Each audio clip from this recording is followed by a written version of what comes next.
ધોરણ 6 પ્રકરણ 8 ભારતવર્ષની ભવ્યતા. પાષાણ કાળથી લઈને લગભગ 8મી સદી સુધીના પ્રાચીન ભારતના ઇતિહાસનું આપણે અધ્યયન કર્યું. વિભિન્ન કાળની સંસ્કૃતિ, તેના શાસકો વિશે આપણે માહિતી મેળવી. ભારત એક ઉપખંડ જેટલું મોટું રાષ્ટ્ર છે. પ્રાચીન કાળથી અનેક જાતિ, પ્રજાતિઓ, સમૂહો આ દેશની સમૃદ્ધિથી આકર્ષાઈ આ દેશમાં આવતા રહ્યા છે, જેના કારણે ભારતીય સંસ્કૃતિમાં વિવિધતાનો સંગમ રચાયો છે.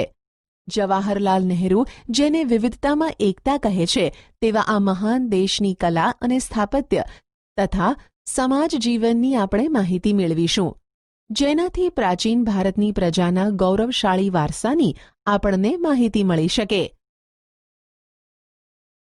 પ્રાચીન ભારત. ખેતી આપણા દૈનિક જીવનની મોટા ભાગની ખોરાક માટેની તેમજ વપરાશની વસ્તુઓ આપણને ખેત પેદાશોમાંથી મળે છે. ખેતીની શરૂઆત પ્રાચીન ભારતમાં થઈ હતી. તે સમયમાં પણ ખેતી માટે વિવિધ ઓજારો અને સિંચાઈની વ્યવસ્થા હતી.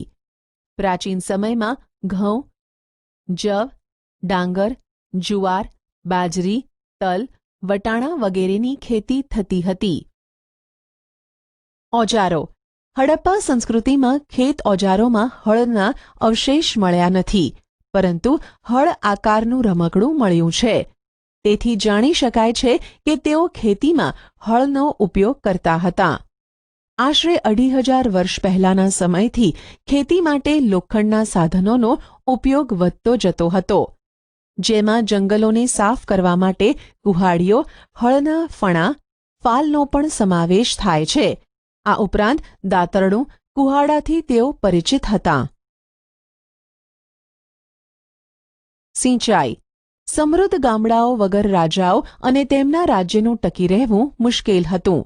જે રીતે ખેતીના વિકાસ માટે નવા સાધનો અને ધરુરોપણ મહત્વપૂર્ણ પગલાં હતા, તેવી જ રીતે સિંચાઈ વ્યવસ્થા પણ ઘણી ઉપયોગી સાબિત થઈ. આ સમયે સિંચાઈ માટે નહેરો, કૂવા, તળાવો તથા કૃત્રિમ જળાશયો બનાવવામાં આવ્યા. પ્રાચીન ભારત. ગ્રામીણ જીવન. ઉત્તર ભારત અને દક્ષિણ ભારતમાં ગ્રામીણ જીવન આ પ્રમાણે હતું. ભારતના ઉત્તર ભાગના ગામનો વડો ગ્રામભોજક કહેવાતો. સામાન્ય રીતે એક જ પરિવારના લોકો આ પદ પર પેઢીઓ સુધી રહેતા. આ પદ વંશ પરંપરાગત હતું. ગ્રામભોજક મોટા ભાગે ગામનો સૌથી મોટો જમીન માલિક હતો. આ જમીન માલિક ભાડૂતી માણસો રાખી ખેતી કરાવતો હતો. રાજા પણ ગામડાના કરવેરા ઉઘરાવવાનું કાર્ય તેમને સોંપતા. તે કાયદા અને વ્યવસ્થાની સ્થિતિ પણ સંભાળતા. દક્ષિણ ભારતમાં 3 પ્રકારના લોકો રહેતા હતા: મોટા જમીનદારો, નાના ખેડૂતો અને જમીન વિહોણા મજૂર એટલે કે દાસ. નગર જીવન. મોટા ભાગના શહેરો 2500 વર્ષ પહેલા મહાજનપદોની રાજધાની હતા. આ શહેરો કિલ્લાબંધીથી સુરક્ષિત હતા. ઘણા શહેરોમાં વલયકૂપ પ્રાપ્ત થયા છે, જે કૂવા તરીકે ઓળખાતા. આ વલયકૂપ શૌચાલય, નીક અથવા કચરાપેટી માટે ઉપયોગમાં લેવાતા હતા. ગ્રામીણ અને નગરના લોકો ખોરાકમાં ઘઉં, જવ, ચોખા, દૂધ, દહીં, ઘી, ફળફળાદી તથા માંસ માછલીનો ઉપયોગ કરતા. પુરુષો અને સ્ત્રીઓ સામાન્ય રીતે 2 વસ્ત્રો પહેરતા. શરીરના નીચેના ભાગનું વસ્ત્ર નીવી અને ઉપરના ભાગનું વસ્ત્ર વાસ કહેવાતું.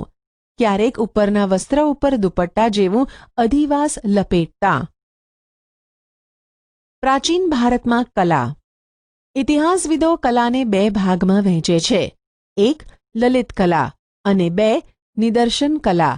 લલિત કળામાં ચિત્ર, સાહિત્ય, સ્થાપત્ય, સંગીત, માટીકલા વગેરેનો સમાવેશ થાય છે, જ્યારે નિદર્શન કલામાં નૃત્ય અને નાટકનો સમાવેશ થાય છે. આપણે આ બાબતોને વિગતે જોઈશું. ભારતમાં સાહિત્યનો વારસો. ભારતીય સાહિત્ય ધાર્મિક, ધર્મેતર અને વિદેશી મુસાફરોના વર્ણનોને એમ 3 ભાગમાં વહેંચાયેલું છે. ધાર્મિક સાહિત્ય. ભારતના સૌથી પ્રાચીન ધાર્મિક સાહિત્યમાં વેદોનો સમાવેશ થાય છે, તેમની સંખ્યા 4 છે: ઋગ્વેદ, યજુર્વેદ, સામવેદ અને અથર્વવેદ. વેદોને સમજાવવા માટે બ્રાહ્મણ ગ્રંથો અને આર્યણકોની રચના કરવામાં આવી, જેમાં શતપથ બ્રાહ્મણ, ગોપથ બ્રાહ્મણ અને બૃહદારણ્યક સૌથી અગત્યના ગણાવી શકાય. આ સિવાય રામાયણ અને મહાભારત એ બંને મહાકાવ્યો પ્રાચીન ભારતીય સમાજ, સંસ્કૃતિ અને ધર્મનો ત્રિવેણી સંગમ છે. વેદવ્યાસ રચિત મહાભારત પ્રારંભમાં જય સંહિતાથી ઓળખાતું, જે વિકસતું જતા 1,00,000 શ્લોકનું મહાભારત થયું. તે જ રીતે વાલ્મીકી રચિત રામાયણમાં ભગવાન શ્રીરામની કથાની સાથે આદર્શ સમાજ જીવન અને નૈતિક ધોરણોનું ચિત્રણ થયેલું છે. 108 જેટલા ઉપનિષદો ભારતીય ચિંતનના મહામૂલો ગ્રંથો છે. કઠ, કેન, પ્રશ્ન, મુંડક, માંડુક્ય, ઈશાવાસ્યમ અને છાંદોગ્ય ઉપનિષદો ભારતના તત્વજ્ઞાનના મહાન ગ્રંથો છે. પુરાણોની સંખ્યા 18 જેટલી છે, જેમાં વિષ્ણુ પુરાણ, ગરુડ પુરાણ, વાયુ પુરાણ અને મત્સ્ય પુરાણ તેમજ ભાગવત વિશિષ્ટ ગ્રંથો તરીકે ખ્યાત થયા છે. બૌદ્ધ અને જૈન ધર્મના મહાન ગ્રંથોમાંથી આપણને સમાજ જીવન અને ધર્મની માહિતી મળે છે. બૌદ્ધ ધર્મના મૂળ ગ્રંથોને ત્રિપિટક કહેવાય છે. તેમાં સૂત, સૂત્ર પિટક, વિનય પિટક અને અભિધમ પિટકનો સમાવેશ થાય છે. આ સિવાય જાતક કથાઓ, દિઘ નિકાય, અંગુતર નિકાય અને મજીજ્મ નિકાય અગત્યના ગ્રંથો છે. નાગસેનનું મિલિંદ પાન્હો પ્રશ્નો અને આર્ય મંજીષી શ્રીમૂળ કલ્પ અગત્યના બૌદ્ધ ગ્રંથો છે. તિબત ભાષામાં બૌદ્ધ ગ્રંથની કઝાર અને તંઝર 2 સંહિતા પ્રસિદ્ધ છે. જાતક કથાઓ, દિઘનિકાય, મજ્જિમ નિકાય પણ બૌદ્ધ ગ્રંથો છે. આ ઉપરાંત બૃહદ કથા, હરિવંશ પુરાણ, વાસુદેવ હિડી, સિદ્ધ હેમ શબ્દાનુશાસન, દ્વયાશ્રય અને કીર્તિ કૌમુદી મુખ્ય છે. જૈન ગ્રંથોને આગમ ગ્રંથો કહેવામાં આવે છે. આવા આગમ ગ્રંથોની સંખ્યા 12 છે. જૈન ધર્મનું પ્રાચીન સાહિત્ય 14 પર્વ અને 12 અંગમાં વહેંચાયેલું છે. મુખ્ય ગ્રંથોમાં આગમો, આચારંગ અને વૈતાલિક દશાવૈતાલિક સૂત્ર અગત્યના છે. ધર્મેતર સાહિત્ય. જેમની વિષયવસ્તુ ધર્મની બહાર છે તેવી સાહિત્યિક ગ્રંથો ધર્મેતર સાહિત્ય તરીકે ઓળખાય છે. તેમાં મોટે ભાગે કાવ્યો, નાટકો, પ્રશસ્તિઓ, વ્યાકરણ ગ્રંથો અને સ્મૃતિઓનો સમાવેશ થાય છે. આ સ્મૃતિઓ એ ભારતના કાયદા ગ્રંથો છે, જેમાં મનુસ્મૃતિ, યાજ્ઞવલ્ક્ય સ્મૃતિ અને નારદ સ્મૃતિનો સમાવેશ થાય છે. કૌટિલ્યનું અર્થશાસ્ત્ર પણ કાયદા ગ્રંથ છે.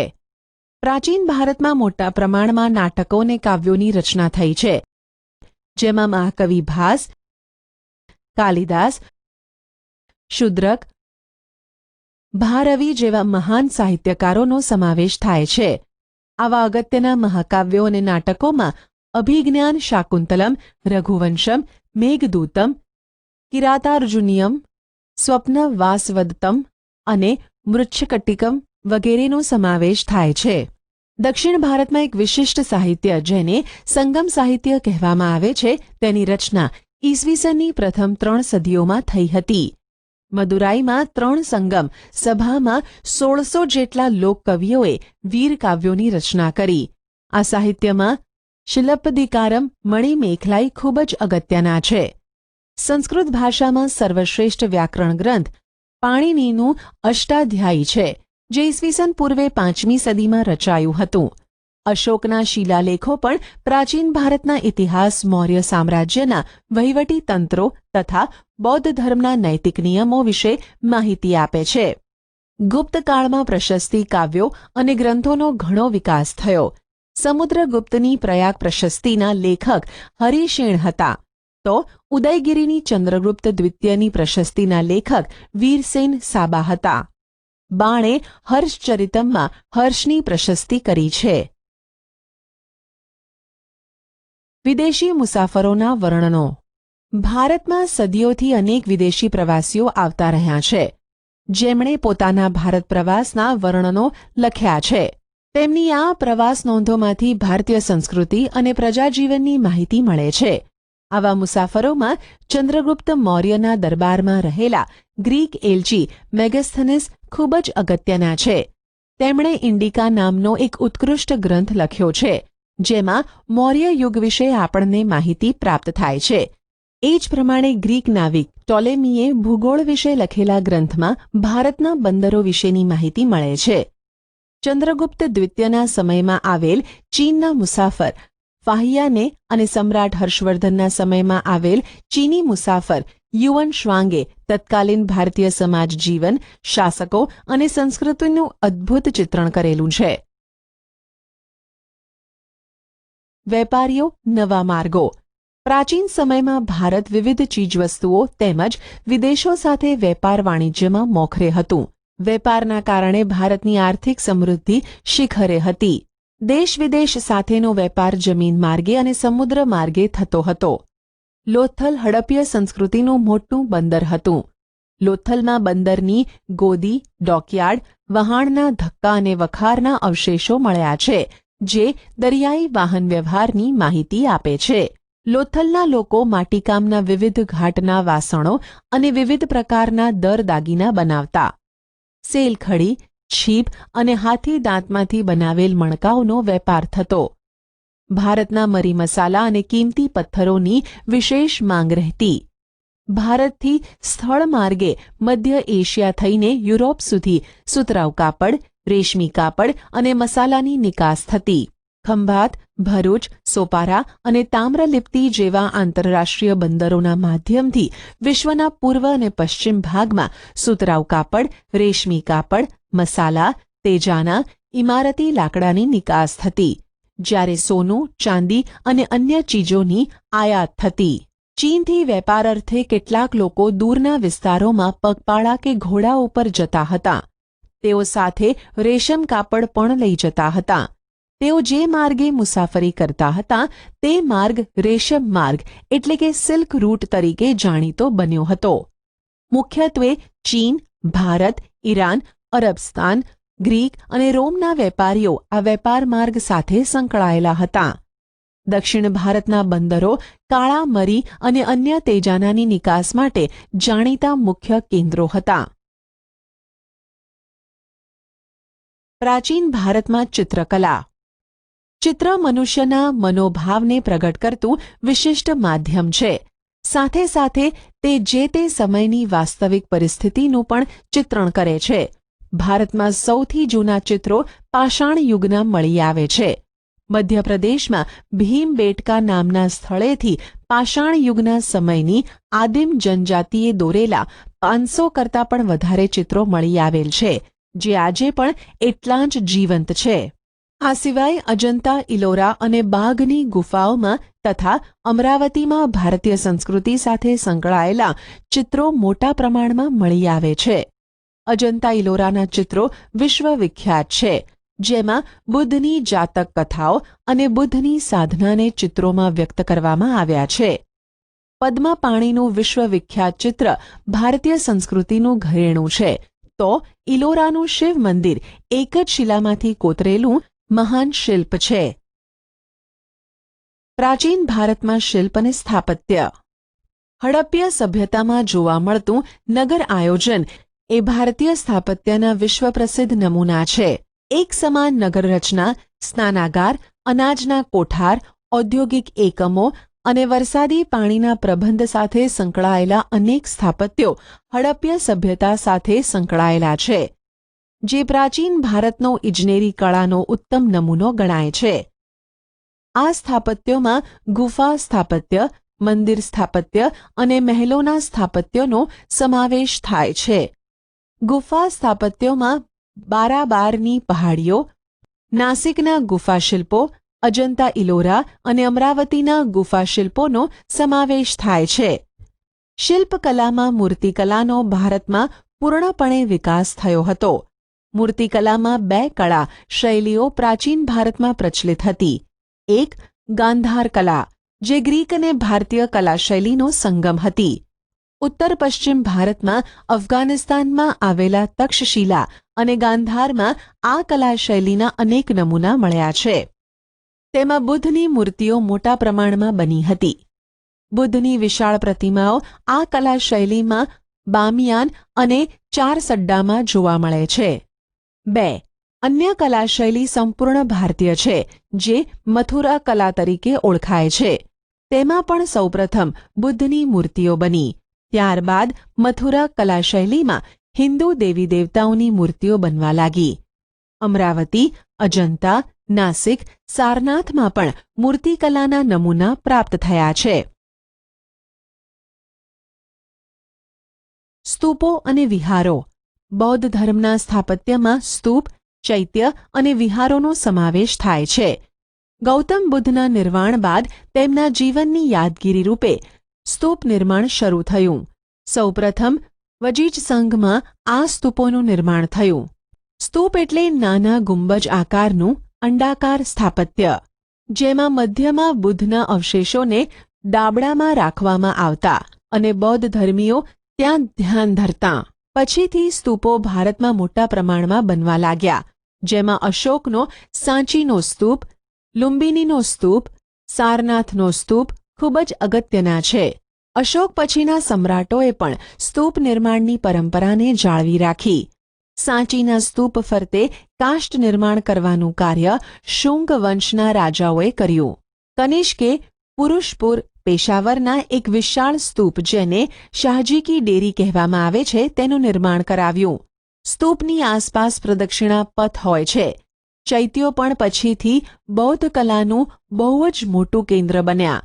ચૈત્યો ગુફાની જેમ પર્વત કોતરીને બનાવવામાં આવતા. ચૈત્યોમાં ગુફામાં જ હારબંધ સ્તંભો, દરવાજા, વિશાળ પ્રાર્થના મંડપ વગેરે કોતરીને તેને મંદિરનો આકાર આપવામાં આવતો તથા પ્રાર્થના ગૃહ તરીકે તેનો ઉપયોગ થતો. સ્તંભો ઉપર બારીક કોતરકામ કરવામાં આવતું. અમરાવતી, ભજ અને કાર્લેના ચૈત્યો વિશ્વવિખ્યાત થયા છે. બૌદ્ધ અને જૈન સાધુઓને રહેવા માટે પર્વત કોતરીને ગુફાઓ બનાવવામાં આવતી અને તે સ્થળો વિહાર તરીકે ઓળખાતા. જૈન અને બૌદ્ધ સાધુઓ આ વિહારોમાં રહીને અધ્યયન કરતા. યુએન શ્વાંગે ઉત્તર ભારતમાં અને ગુજરાતમાં 100 જેટલા વિહારો હોવાનું નોંધ્યું છે. જૈન સ્થાપત્ય કલા સાથે પણ મૂર્તિઓ અને વિહારો જોડાયેલા છે. શ્રવણબેલગોળામાં આવેલી ગોમતેશ્વરની જૈન મૂર્તિ વિશ્વવિખ્યાત છે. જૈન ધર્મના સાધુઓ અને બૌદ્ધ ભિક્ષુઓના નિવાસ માટે પહાડોમાં સંખ્યાબંધ ગુફાઓ બનાવવામાં આવી હતી. આવી ઘણી ગુફાઓ ગુજરાતમાં આવેલી છે, જેની માહિતી તમારા શિક્ષક પાસેથી મેળવો. શિક્ષણનો વારસો. હડપ્ય સભ્યતાનો વિસ્તાર અને તેની વિકસિત નગર વ્યવસ્થા જોતાં એમ કહી શકાય કે ભારતમાં ઉચ્ચ શિક્ષણ અને ટેકનિકલ શિક્ષણ 4000 વર્ષથી અપાઈ રહ્યું છે. મોહેન્જો-દડોમાંથી શિક્ષણ સંસ્થાના અવશેષ પ્રાપ્ત થયા છે. આ સભ્યતા કાંસ્ય સભ્યતા તરીકે પણ ઓળખાતી, એટલે કે તેઓ કાંસુ બનાવવાની ટેકનોલોજી જાણતા. આમ કહી શકાય છે કે રસાયણશાસ્ત્રનો વિકાસ થયો હશે. કિલ્લા, મકાનો, સ્નાનાગાર, રસ્તા, સિવિલ ઇજનેરી તંત્રનો વિકાસ દર્શાવે છે. કાપડ વણાટ અને વહાણવટાનો વિકાસ દર્શાવે છે. યાંત્રિક ઇજનેરી તંત્ર હડપ્ય સંસ્કૃતિના સમયથી જ ભારતમાં પાંગરતું રહ્યું છે. પ્રાચીન ભારતમાં શિક્ષણ આપતી 5 વિદ્યાપીઠો, જેને આપણે યુનિવર્સિટી કહી શકીએ, તેના અવશેષો મળી આવ્યા છે. ઉત્તર પશ્ચિમ ભારતના ગાંધાર ક્ષેત્ર પાસે તક્ષશિલા મહાન શૈક્ષણિક તીર્થસ્થાન હતું. અહીંયા નીતિશાસ્ત્ર, સંસ્કૃત વ્યાકરણ, ખગોળ અને જ્યોતિષ, હિન્દુ ધર્મ અને દર્શનનું શિક્ષણ અપાતું. પાણીની, ચાણક્ય, ચંદ્રગુપ્ત, જીવક જેવા મહાન દાર્શનિકો અને શાસકો આ જ શિક્ષણ સંસ્થામાંથી ખ્યાતિ પામ્યા હતા. બિહારમાં આવી જ એક શિક્ષણ સંસ્થા નાલંદા વિદ્યાપીઠ તરીકે ખ્યાત હતી. યુએન શ્વાંગે પણ તેની મુલાકાત લીધી હતી. અહીંયા પણ હિન્દુ અને બૌદ્ધ દર્શનશાસ્ત્રોનું શિક્ષણ આપવામાં આવતું હતું. નાલંદા વિશ્વવિદ્યાપીઠના આચાર્ય નાગાર્જુન મહાન રસાયણશાસ્ત્રી હતા. તેમણે પારાની ભસ્મ બનાવીને ઔષધિ તરીકે વાપરવાની શરૂઆત કરી. ગુજરાતમાં 6મી 7મી સદીમાં વલભીમાં મહાન વિદ્યાપીઠ હોવાના પુરાવા પ્રાપ્ત થયા છે. તેના વિશે પણ યુએન શ્વાંગે ખાસ્સું લખાણ કર્યું છે. અહીંયા દૂર દેશાવરથી અનેક વિદ્યાર્થીઓ વિદ્યા પ્રાપ્ત કરવા આવતા. પ્રવેશ માટે વિદ્યાર્થીઓએ પ્રવેશિકાની પરીક્ષા આપવી પડતી. ત્યારબાદ આચાર્યો લેખિત પરીક્ષા લઈ રૂબરૂ મુલાકાત સમાલાપ માટે આગળ મોકલતા. આવી આધુનિક કક્ષાની શિક્ષણ પદ્ધતિ તે સમયે ભારતમાં પ્રવર્તમાન હતી. અહીંયા હિન્દુ, બૌદ્ધ અને જૈન એમ ત્રણેય ધર્મ, ચિંતન, જ્યોતિષ, ખગોળનું જ્ઞાન આપવામાં આવતું. બંગાળમાં વિક્રમશિલા અને ઓદંતપુરી નામની 2 વિદ્યાપીઠો એટલે કે યુનિવર્સિટી અસ્તિત્વમાં હતી, જ્યાં બૌદ્ધ ધર્મ સાથે સંકળાયેલા 3 માળના વિશાળ પુસ્તકાલયો બનાવવામાં આવ્યા હતા. સિક્કા. ભારતનો ઇતિહાસ જાણવાનું એક અગત્યનું સાધન અને સમૃદ્ધિનું પ્રતીક સિક્કા છે. ભારતમાં સૌથી જૂના સિક્કા ઈસવીસન પૂર્વે 5મી સદીના પંચમાર્ક કોઈન તરીકે ઓળખાય છે. ત્યારબાદ ઇન્ડો-ગ્રીક રાજાઓએ વિશિષ્ટ પ્રકારના સુવર્ણ સિક્કા શરૂ કર્યા, જેની ઉપર રાજાનું ચિહ્ન, તેની આકૃતિ એટલે કે ફોટો અને તેનો સમય ઉલ્લેખિત થયો હતો. તેનાથી આપણને તે સમયનો ઇતિહાસ જાણવા મળે છે. સૌથી શ્રેષ્ઠ સિક્કા ગુપ્ત કાળના જોવા મળે છે. સમુદ્રગુપ્તના વીણાવાદન કરતા અને વ્યાઘ્ર પરાક્રમ ચંદ્રગુપ્ત પ્રથમના રાજા રાણીના અને ગરુડના, ચંદ્રગુપ્ત દ્વિતીયના, વિક્રમાદિત્ય અને સિંહ વિક્રમના તથા ગરુડધ્વજના સિક્કા મોટા પ્રમાણમાં મળી આવેલા છે. આ સિક્કા મોટે ભાગે સુવર્ણના છે, જેનાથી તે સમયની ભારતની અપાર સમૃદ્ધિની માહિતી મળે છે. ભારતનો સર્વાંગી વિકાસ સદીઓથી થતો રહ્યો છે. જ્ઞાનની લગભગ તમામ શાખાઓ આપણા દેશમાં ફૂલી ફાલી અને વિકસી છે. ભારતનો મહાન સાંસ્કૃતિક વારસો સમગ્ર વિશ્વમાં અદ્વિતીય છે. આપેલા વિકલ્પોમાંથી સાચો વિકલ્પ પસંદ કરી સબમિટ બટન પર ક્લિક કરો.